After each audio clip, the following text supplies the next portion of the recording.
Nako, eto ha, Mike Defensor.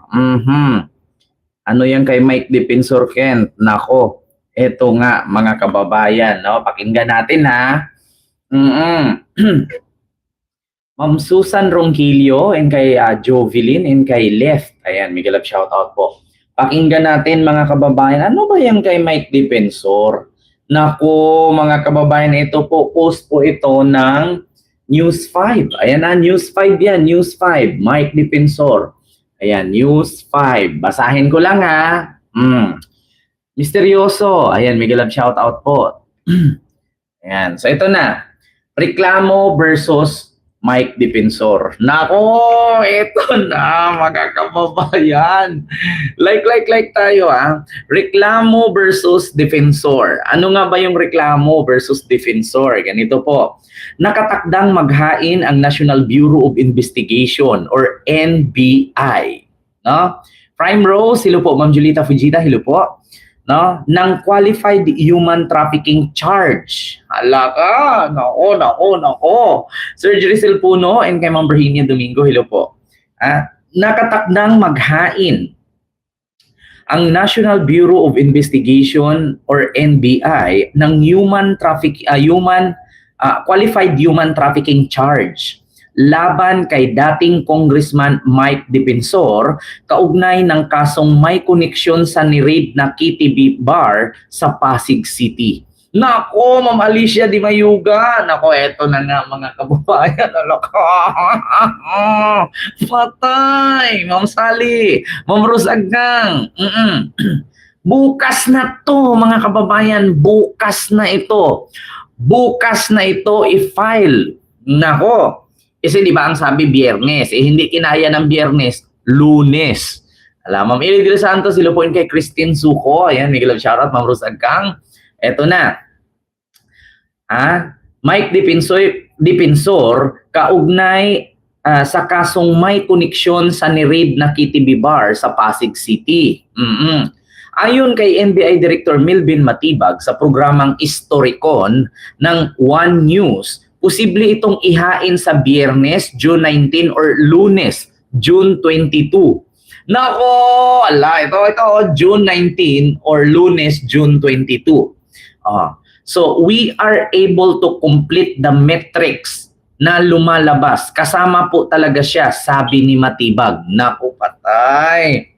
Dagdag ng NBI Director, non-bailable o walang piyansa ang kasong ihahain laban sa dating kongresista. Patay mga kababayan ako. Patay. Ma'am Priscilla Castro, hello po. Ma'am Virginia Domingo, Sir Michael, and kay Junior Channel. Ayun, may love shout out. Nako. Dagdag ng NBI Director, non-billable, walang piyansa ang kasong ihahain. Mauna karon, patay ka diha. Ma'am Cynthia Capitle, Ma'am Julieta, Jolly Hugs, ayan, kay Ma'am Agnes Cariaga, Ma'am R. Villegas, silo po sa'yo dyan. Naku mga kababayan, yun nga. Pag sinabi nating non-billable, wait lang ha mga kababayan, wait lang po. No, kasi may nag-message lang. Ano yan?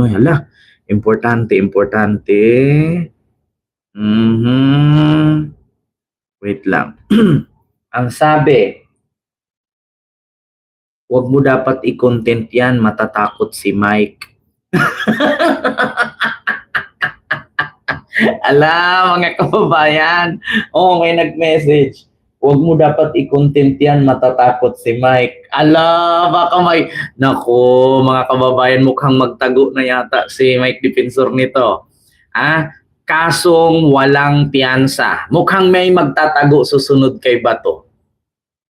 Mas Kulangot Clown, hello po sa iyo dyan. At kay Sir Felix, no, malangsa dyan sa tawag dito, Kainta. No, sa Santo Domingo, Kainta. And may club shoutout sa dyan, Sir Felix. Ayan, Ma'am Marie Oiski, it should just be done to him. Nako. Ma'am Christine, I'm sorry to hear that. Nako, Ma'am Virginia Domingo. Ayan qualified human trafficking charge, ihahain ng NBI versus Mike Defensor. Basahin natin yung komento, mga kababayan. Basahin natin yung komento. May nagtanong, where did you buy your wig? Sino bang nag-wig? Ako? Ako ba nag-wig? Ano ako si Marcoleta? Ito, ikulong nyo yan. Ayan, sabi ni Violeta Viloria. Check, check, check. Mabigat-bigat din ang human trafficking, non-billable. Mukhang may magtatago. Ala, sabi ni Arlene Rimo Ilaw. Ala, nako mga kababayan. Ayan. Pakita natin pakita natin. Hindi ako gumagawa ng ayan Check, check, check. Mabigat din ang human trafficking, non-billable. Mukhang may magtatago. Nako, patay ka diya. Ala, Ma'am Elsa Lagin. Ma'am Julieta. Mike is going to fly abroad. Nako, mukhang, balita, ramdam ko yan mga kababayan, mukhang tatakas yata pa abroad. Mukhang may tatakas pa abroad nito. Panggigipit, ready to activate. Panggigipit daw po, tangina. Hindi yan panggigipit, kasi bakit? Mismong lumabas sa bunganga ni Marcoleta na kaya siya bibigyan ng donisyon ni Mike Defensor para protektahan yung negosyo, baka daw gipitin ng administrasyon. Nako po mga kababayan, magiging pugante na to. He has abundant cash accumulated during GMA presidency. Nako, waiting for the warrant of arrest. Ala, patay. Senator Defensor yan. Magtago ka na, Mike. Ito pa. Attorney Mike, ayan, count the days. Who knows, one of these days, NBI will serve you a hot meal with love.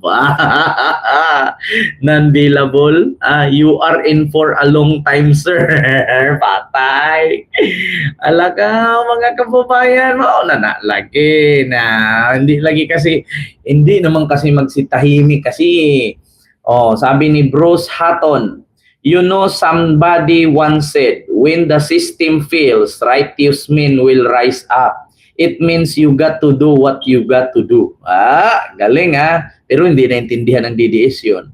You know what? If clean, just defend yourself. Kung malinis, depensahan ang sarili. Kung may ginawang mali, ulong. Ma'am Reyes Margie and kay Utol Bogs. Ayan, may love shoutout po sa iyo dyan. Nako, ito na nga. Yan na nga ang sinasabi ko mga kababayan Yan ang sinasabi ko. Ito pa. Are you ready, Mike? So it begins. Sala! Mga kababayan ko na patay. Naku, mauna lagi. Na magtago naman na ron. Joyce R, tilo po sa iyo, sir. Ma'am Rivit Kinyo, nako, magtatago na itong si Mike ngayon. At para dyan mga kababayan talagang matutuo yung ating sinasabi, ito, pakinggan natin ang sasabihin ni NBI Director Matibag. Ito. Matibag, pasok! Yan na, may ads lang. Mga kababayan. Itong isang nakalagay sa platito nyo, itong alleged human trafficking case ni Mike Defensor. Ano na bang status niya? Dahil ang sabi niya, persecution daw. Well, just to be very clear about it. Actually, I'm looking at Friday, kung hindi po Lunes, may papile na po yung additional na kaso, yung mga dapat pa pong managot. Una-una, yung po kanyang may bahay at saka isang anak niya at yung mga kapartner dun sa Blue sa Blue Hotel, may kaso na po. Actually, sumagot na po sila at kami naman may sagot din. Pero Friday or Monday po, ipapile namin yung human trafficking case din po against Mike Defensor because we are able to complete the matrix na lumalabas kasama po talaga siya. Mismo sinabi ni Attorney Matibag yan Attorney Melvin Matibag ng NBI Director.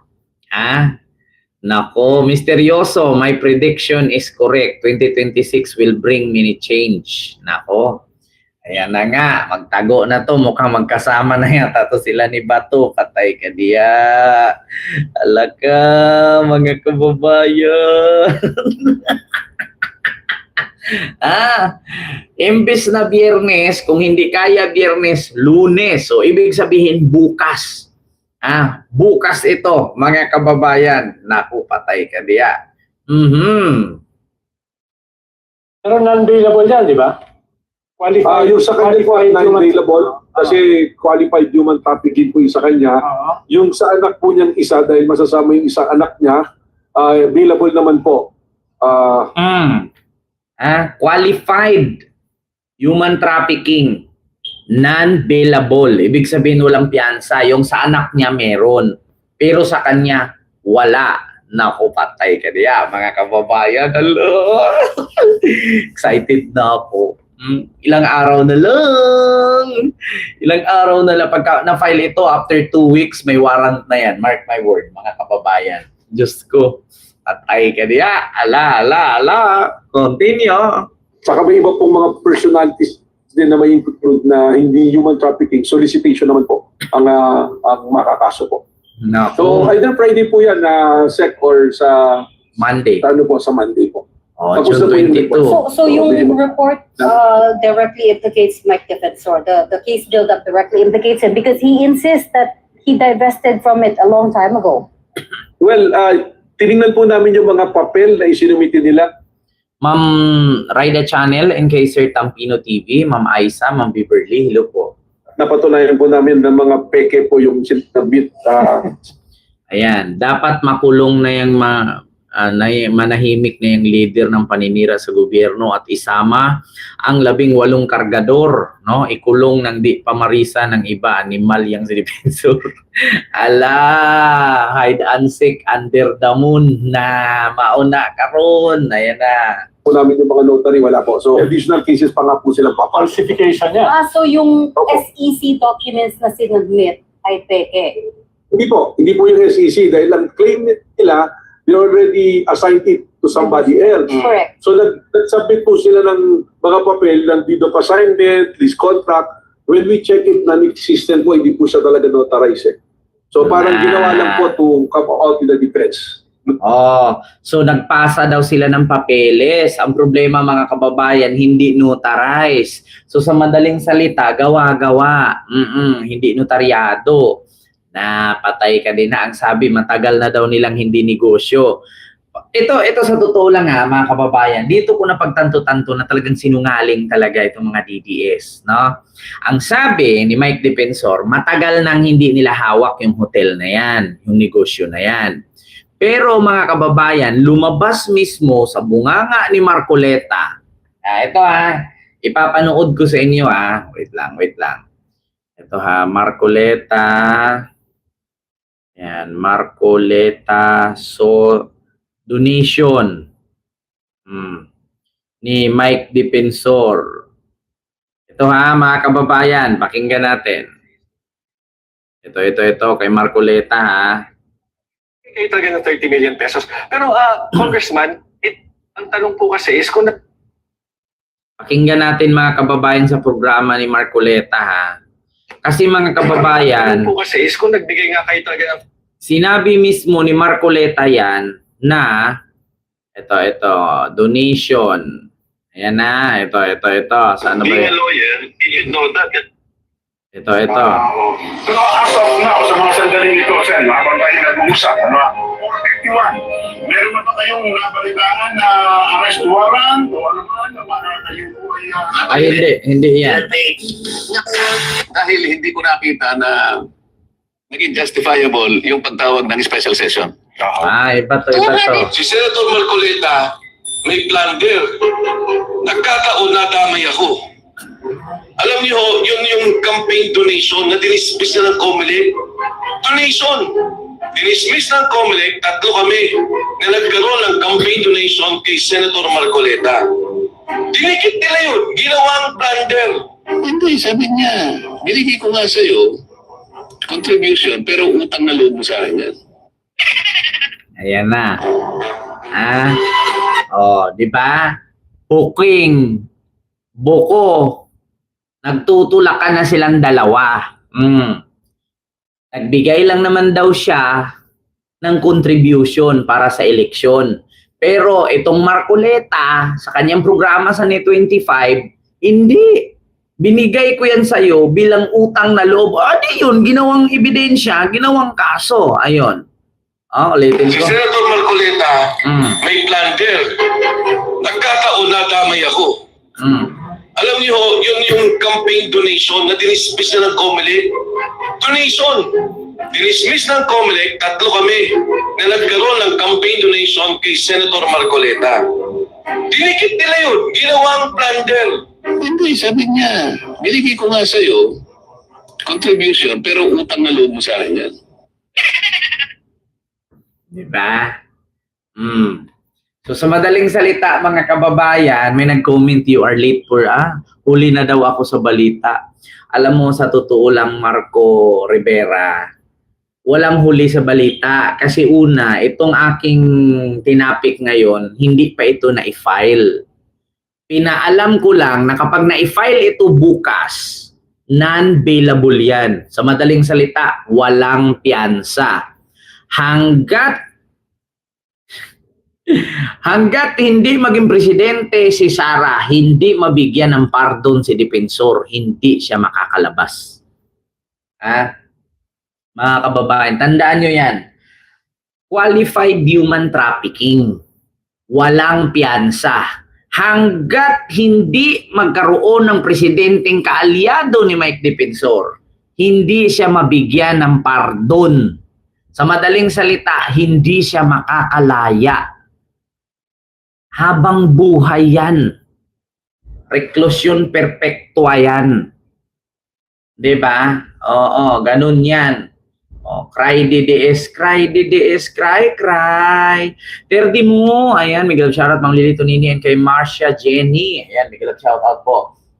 So, klarong-klaro ha, mga kababayan. Ako. At ito pa, mga kababayan, meron lang akong i-share sa inyo ha. Ma'am Lily Tonini, hello po. Meron lang akong i-share sa inyo na kung saan ay mga kababayan naglabas ng ang PNP na wala pang exact mga kababayan wala pang exact na may tawag dito, may warrant, mga kababayan. Wala pang exact na may warrant si Nagmumulta po ng Marcoleta. securities and exchange. Mga kababayan, ko lang kasi nagsalita po ang PNP na ang sabi nila wala pa daw warrant of arrest. No, pero ramdam ko, mga kababayan, mukhang mukhang natatakot at nagkakagulo nga daw ang mga kulto. Ayan, Mami Spin Vlog, Mami G, hello po. Nagkagulo daw ang mga kulto, mga kababayan, dahil natatakot nga silang damputin itong si Panot. Si Panutcha. Mga kababayan, kaya nagkakagulo ang mga kulto. Nako, Diyos mio Marimar. Nagkakagulo ang mga kulto. So ito yung sunod, mga kababayan. Tapos na tayo dyan basta hintayin na lang natin kung kailan yung warrant. Tapos parte-parte. Parte-parte na.